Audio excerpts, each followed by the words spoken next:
Alam nyo, dun sa patutsadahan ng before president na si Tatay Digong, saka itong si Marcos, BBM. Wala yan eh. Simpleng problema lang kasi yan. Nagkakaroon lang kasi ng parang away bata yan.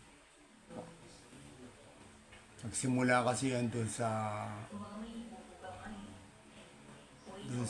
ano ba yun? Sa Congress. Nung pinag-initan nila si Sara. Meron pala silang sinasabi na Sara resign. Napapansin naman ng mga tao na wala mang problema. Kasi mga Pilipino hindi naman basta-basta naniniwala sa mga paninira.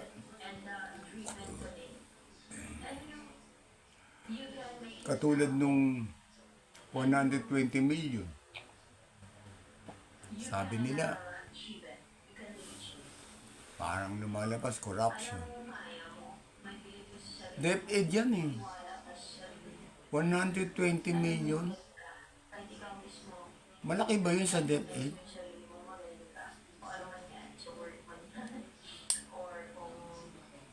Sa inyo lang nga, billion nga eh. Budget lang ng pamasahe. Yung DepEd eh. Buong Pilipinas. Babudgetan mo, 120 million. Sus Maria.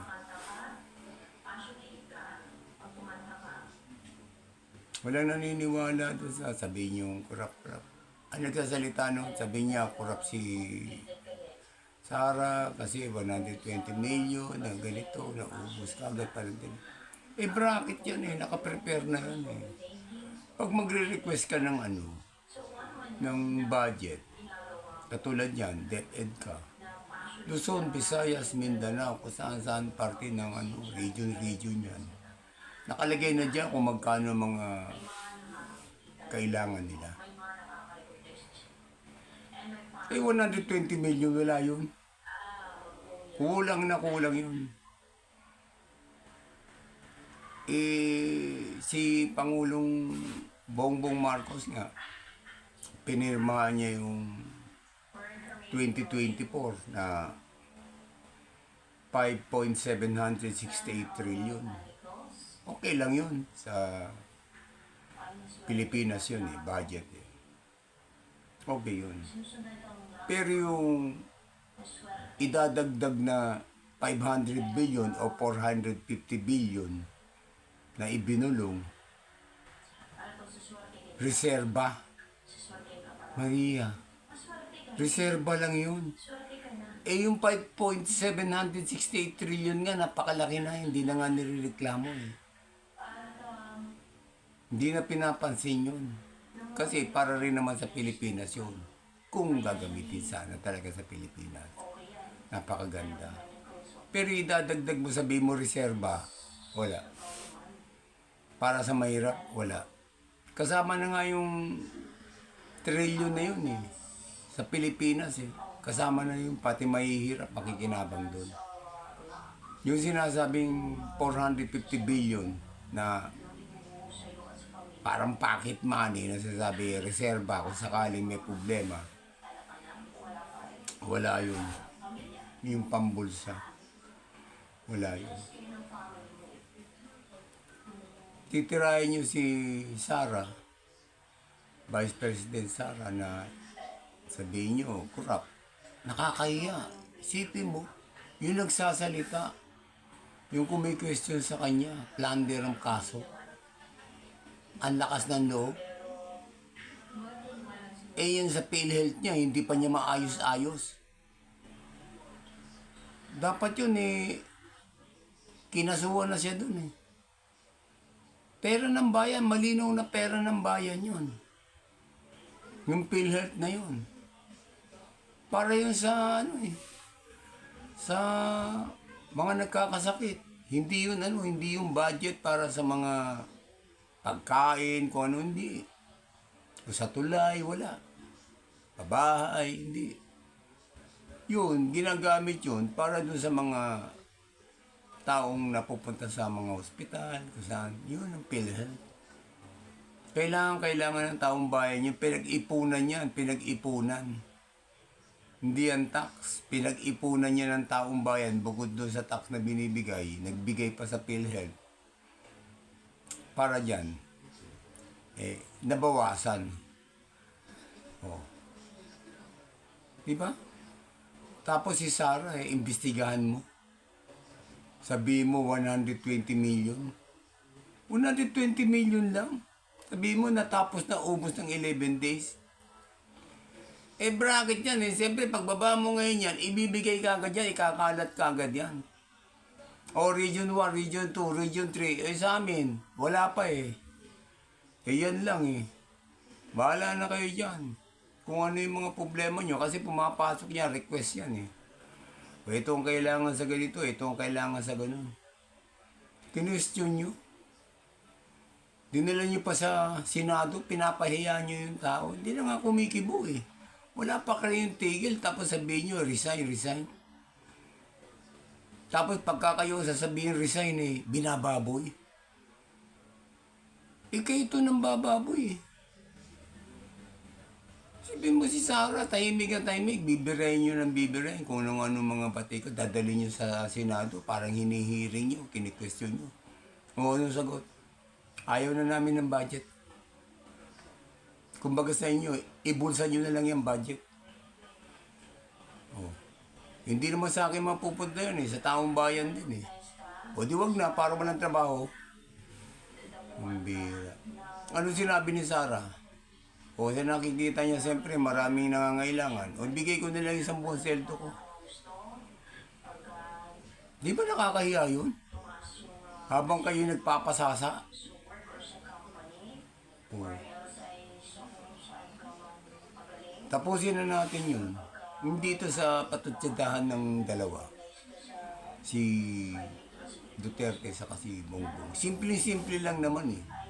Sinasabi niya maraming destabilization, kung ano sinasabi, kung ano paninira, kung ano paninira. Simple lang. Drug test ka. Ngayon, pag napatunayan mo na hindi ka nagdadrag, na clear ka, kasuhan mo. Hindi ba? O, kasuhan mo.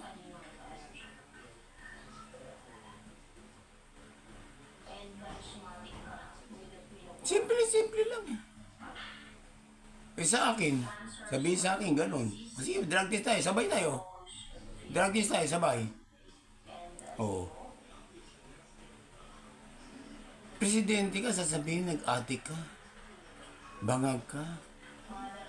First time yan. Dito sa Pilipinas. Hindi maganda. Pwede pa, hindi pa hulihan lahat. Kasi, ang dami na nagkaroon ng problema. Ang dami ng problema tumadaan. Hindi nagsasalita si Pangulong Marcos. Walang kakibo-kibo. Si Sarah, binibira. Ano ba naman sabihin niya? Kulang nga yan eh. O, di tapos.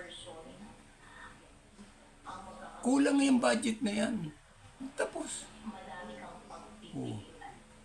Wala eh. Parang yung mga nakaraan natin, parang walang presidente. Bahala ka na dyan kung anong gusto mong gawin sa kanila. Binaboy na yung vice president kung ano-ano pinagkagagawa. Pa ito mga makakaliwa kung ano-ano rin pinagkagagawa. Simple lang yan. Linisin mo lahat ng problema, Pangulong Bongbong Marcos. Mahal kita. Mahal ka ng sambayan ng Pilipino. Kami, natutuwa kami na pabalik ka sa Malacanang. Marami na ayaw pabalik sa inyo, maraming kalaban. Nung pa yan, nung panahon yung tatay mo, nakasuporta kami dyan sa kanya. Mabuti na lang nakaalis. Kung di nakaalis, siguro baka may hindi maganda nangyari. Oo. Natutuwa kami, nakabalik ka. Pinaglalaban ko pa, sabi sa akin, bakit ka nag-Marcos? Anong gusto ko?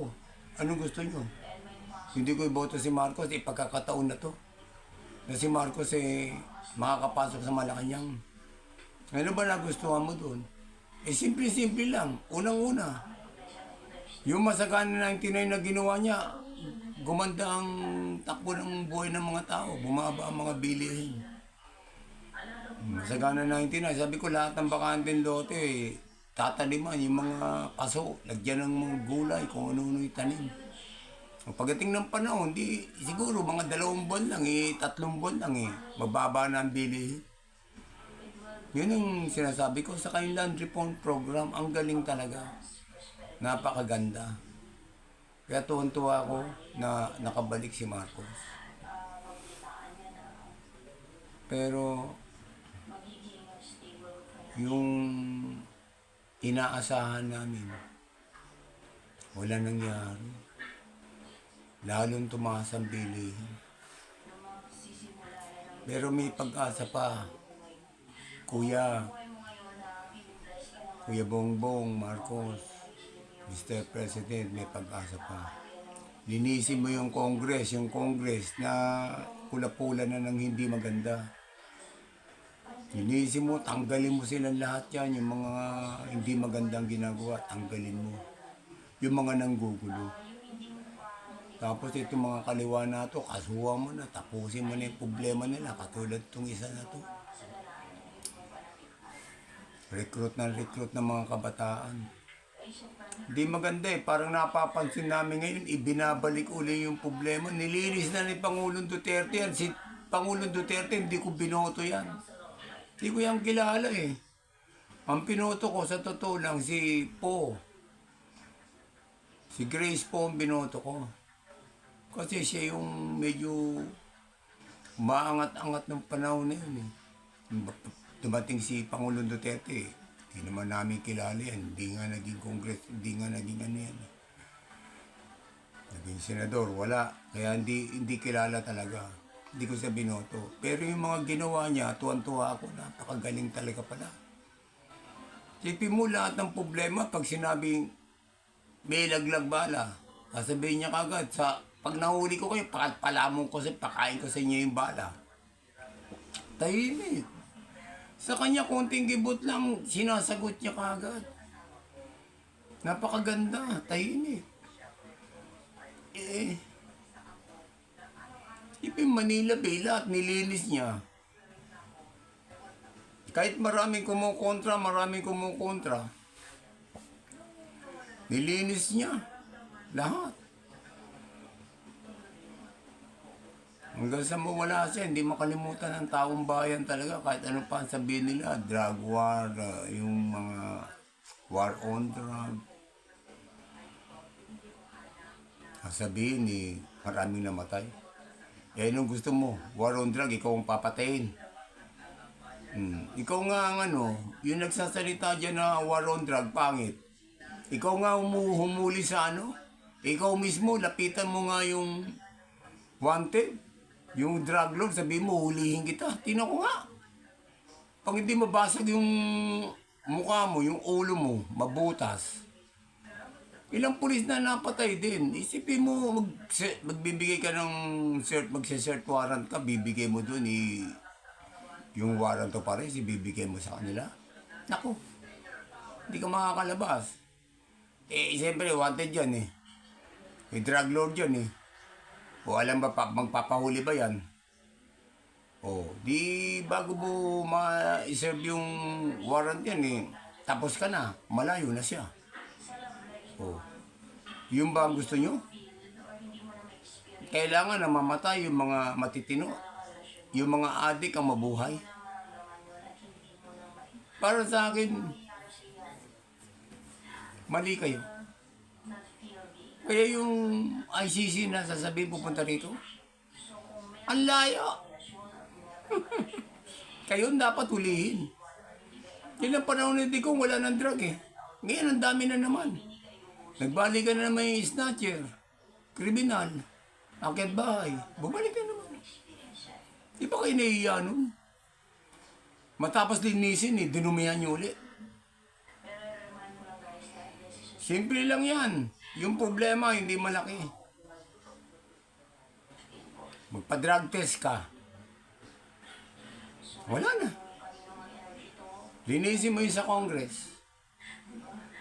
Oh. State of the Nation address, sabihin mo yung mga dapat gawin. Oh, lilinisin mo, tanggal ka. Ikaw lang naman nag-a-appoint yan. Eh.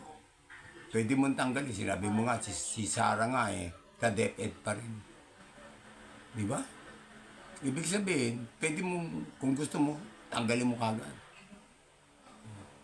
Nakakagulo. Yung charter change yun, hindi malaman ko nung, kaya ang daming haka-haka, ang daming sinasabi ng mga tao. O sabi nyo, mali-mali. Ipaliwanag nyo, ano ba yung ano doon para nakatala yun. O hindi nyo mababago, charter change nyo, eto ipapalit natin, eto. Hindi, charter change nyo, sasabihin nyo lang ganun. O, magugulat na lang yung mga tao, ganito pala.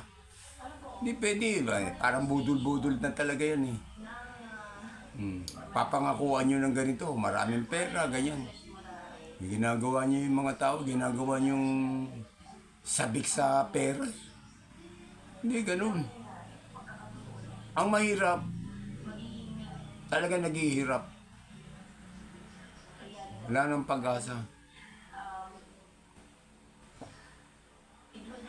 Pero, magkakaroon ng pag-asa lang yung mahihirap niyan, nang dahil sa inyo.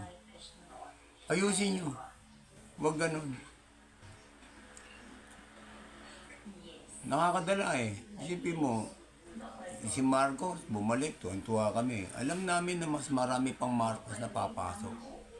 E paano yung ginawa mo? Paano pa makakabalik ang Marcos? Kung sakali. Sino pa magtitiwala?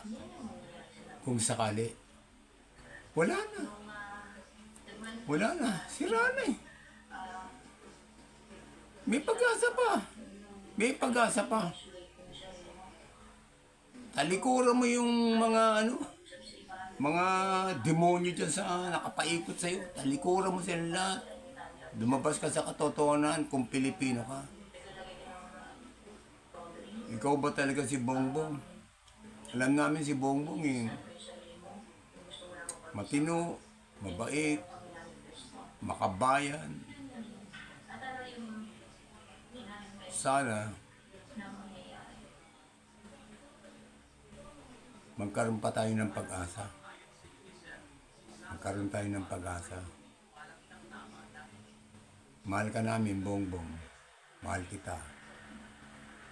Wala pa naman eh. Malayo pa. Hindi pa nalalapit yung darating na panahon.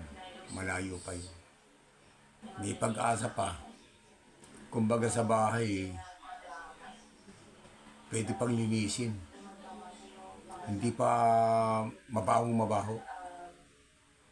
Pwede may pag-asa pa. Sana, Mr. President, BBM, magkaroon tayo ng pag-asa. Ayusin natin ang lahat. Ayaw namin mawawala ka. Ayaw din namin. Pero kung walang magagawa, talagang wala na. Kung may magagawa pa. Linisin natin, ayusin natin. Tanggalin lahat ng mga balasubas dyan sa Congress. Tanggalin lahat para maging masaya. All happy, everyday happy. Merry Christmas sa iyo, Mr. President, sa nakaraang December. And Happy New Year sa iyo at sa pamilya mo. Maraming salamat po. Salamat.